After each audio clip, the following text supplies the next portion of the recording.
Tá? Aqui mencionando só rapidamente o circuito de um capacitor, né? Como é que a gente geralmente faz esse, como é que a gente considera, tá?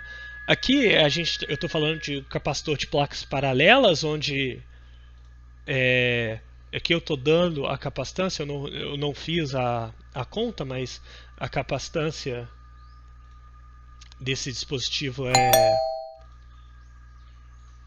é dada por essa equação, e veja novamente que ela só depende da geometria, a área da placa, e a distância entre as placas, né? Então a geometria, e ε0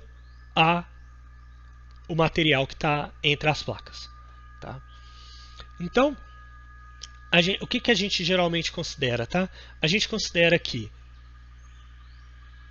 se a gente ligar esse terminal, esse capacitor, né, esse dispositivo, em uma bateria, né, aqui bateria, o polo positivo e o negativo, né, da bateria, a parte do polo positivo vai ser carregada positivamente, a parte negativa vai ser carregada negativamente, e nós vamos ter então o capacitor carregado, tá?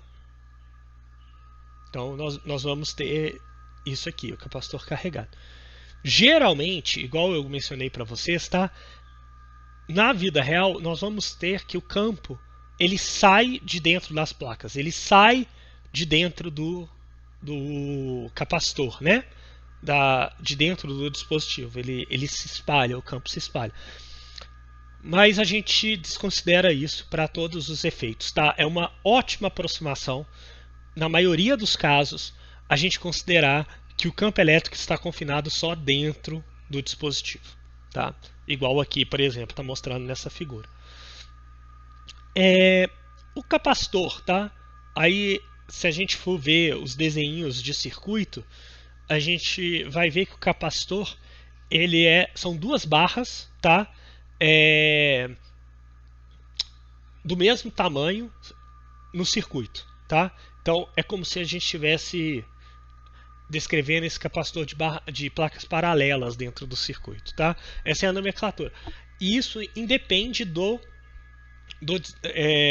de qual capacitor a gente está usando. É só uma nomenclatura de capacitor, tá? Então tá os dois aqui.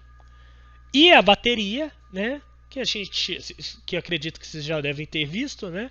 Que é aquele pauzinho maior com pauzinho menor, e aí o pauzinho maior é positivo e o pauzinho menor é negativo. Então, se a gente for transcrever esse circuito aqui, nós vamos ter essa nomenclatura aqui, né? Então, o pauzinho maior é o positivo, o pauzinho menor é o negativo, a barrinha, né? E aqui as duas barras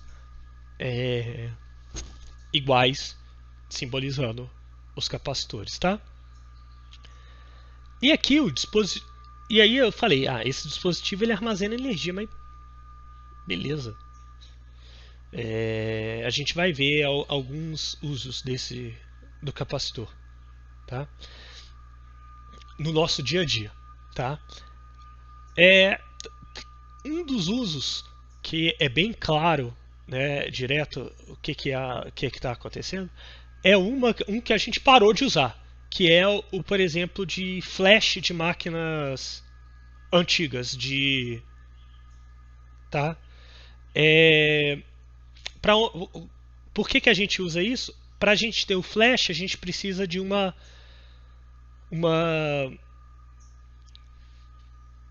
energia muito forte, né? A gente precisa fazer com que a energia seja dissipada muito rápido.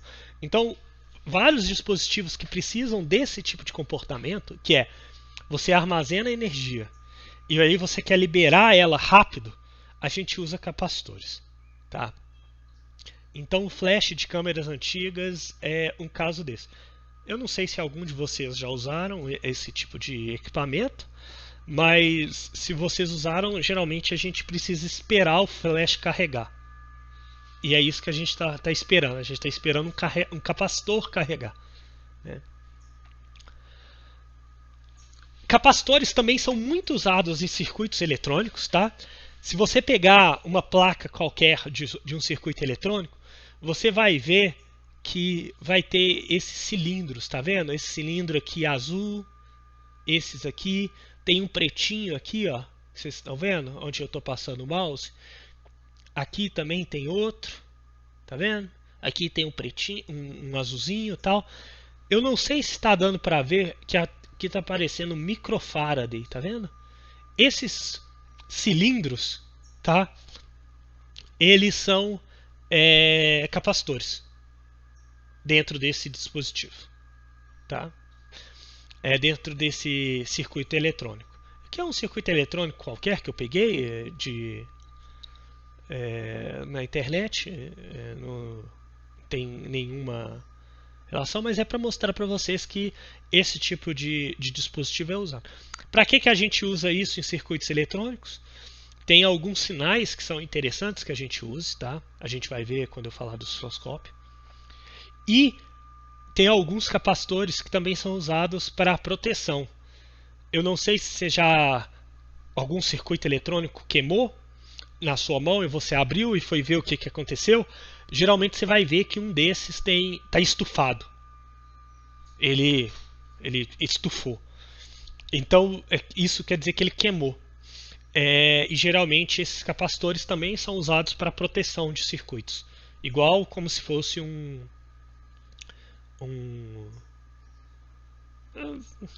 filamento, alguma coisa assim que arrebenta, mas é outro tipo de proteção, tá? Onde que a gente também usa capacitores? Você já deve ter escutado que seus celulares, né, os celulares atuais, são de tela capacitiva, né? Então a tela capacitiva quer dizer que então a tela é como se fosse um capacitor, tá? Então a gente tem dois dispositivos aqui, a tela, tá?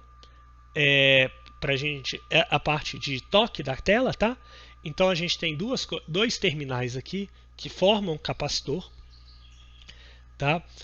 E aí a gente usa, quando a gente coloca nosso dedo, o nosso dedo vai funcionar como se fosse um outro capacitor formado pela superfície do dispositivo, né, da tela, sendo um terminal e nosso dedo outro terminal. Então é como se eu estivesse ligando dois capacitores em série. A gente vai ver isso mais para frente na aula. E esses dois capacitores em série vai ter uma capacitância efetiva. E aí a gente vai ver, a gente consegue ver ponto a ponto, né, onde que está tendo essa diferença de capacitância. E aí a gente sabe como que é a pressão. Tá? Então isso permite, por exemplo, que a gente saiba onde que a gente está encostando, e em alguns dispositivos a gente ainda consegue saber, né, dependendo da pressão que a gente faz, a gente muda também essa capacitância embaixo aqui, e isso faz com que também a gente tenha um sensor de pressão em cima da tela.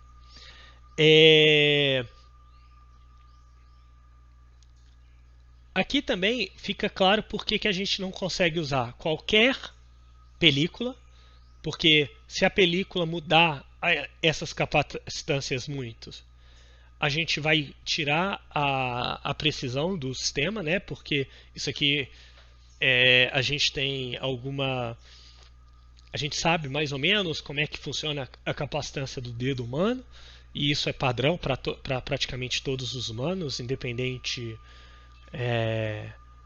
de qualquer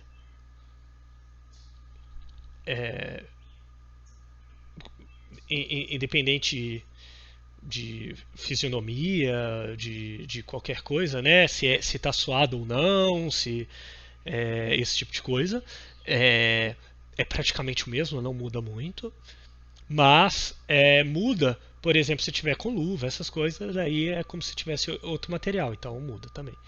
E também é a dificuldade também da gente ter, por exemplo, aquelas canetinhas para tocar nessas telas. Então a canetinha tem que imitar o dedo. Ela tem que ter a mesma capacitância que o dedo humano. Então, a gente tem é, esse negócio. Então, não é qualquer canetinha que vai funcionar, não é qualquer película que vai funcionar. Então, tá nessa direção, tá?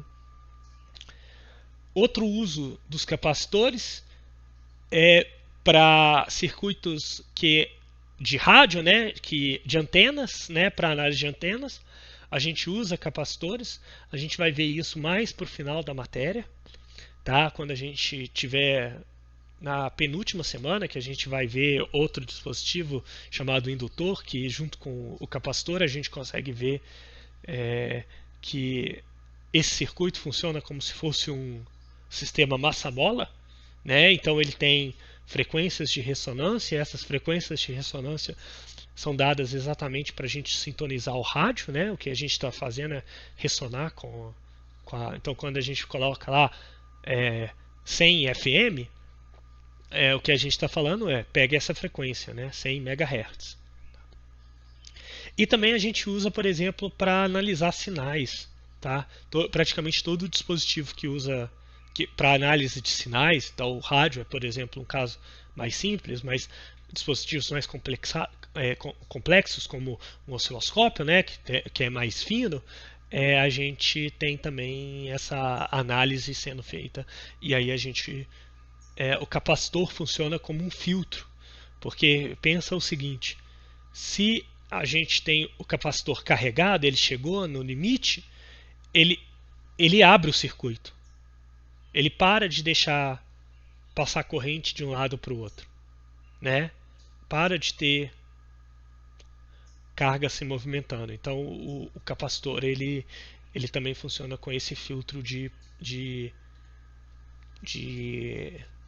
corrente contínua. Então, por exemplo, circuitos que transformam corrente contínua, corrente alternada, que usa coisas eletrônicas, geralmente tem capacitores para controlar essas frequências, tal. Então bastante interessante. E a gente também usa isso por causa dessa ideia do capacitor, né? A gente também usa ele como filtro e proteção, igual eu mencionei anteriormente.